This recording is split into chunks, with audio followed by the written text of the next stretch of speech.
Oh, jeez. Nice one, Dan. You have got news on this documentary about Michael Jackson causing a lot of controversy. There's also even rumours that Paris Jackson is so upset that she's had to go into rehab. It is very, very dark and disturbing, though, isn't it, Ross? It certainly is. So there's a documentary. It's coming out in the spring in the UK. It's called Leaving Neverland. It premiered on Friday at the Sundance Film Festival. It was I've been told by a couple of people who were there that it was very shocking. There were gasps from the audience. It lasted 4 hours, the actual documentary.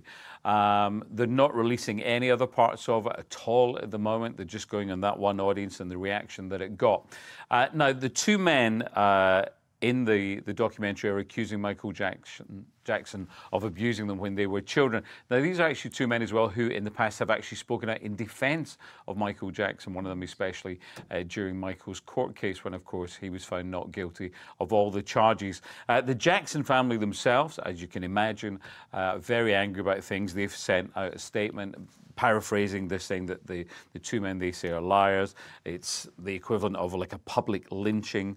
But as I said, people can make up their own minds when it comes out in the UK in spring. And as you mentioned there, Paris Jackson, I mean, no matter what your thoughts are on Michael Jackson, on this documentary, you know, your heart goes out to Paris Jackson. You know, we've followed her for so long. You know, it seemed like she was in a great place, a great career. And then we mentioned it just about a week or so ago that she'd come out and said, you know, there were reports that she wasn't doing well. And she said, no, I'm actually in a good place. But we're now hearing reports that she's possibly gone into rehab again.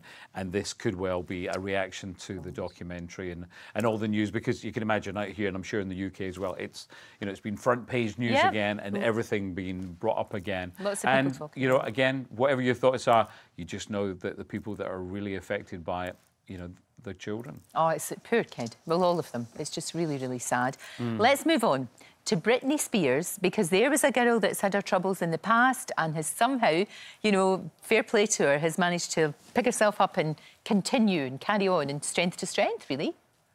Yeah, and I always think what I really admire about Britney is, talk about a reinvention. She does it all the time. It's 20 years since Hit Me Baby One More Time. 20 years since that, you know, and to go on and reinvent herself a bit, then do the Vegas shows, and always she's good fun when we have an interview with her, because you just never quite know what she's going to say. Indeed. Sometimes there is no filter. But it's back to the movies for her, and this is a new movie. It's called Corporate Animals. Now, it was so secret, her cameo in this, that the stars of the movie didn't know about it until it actually happened. Demi Moore is in the movie as well, and apparently it is a horror movie. Now, if you remember, she did a movie many moons ago called Crossroads, which was also a horror movie. It wasn't meant to be a horror movie. It was one of those movies, if you watched it on a plane, you'd walk out. No, I'm being a little unkind there. No, I'm not. Yes, I am. No. Yeah, sure.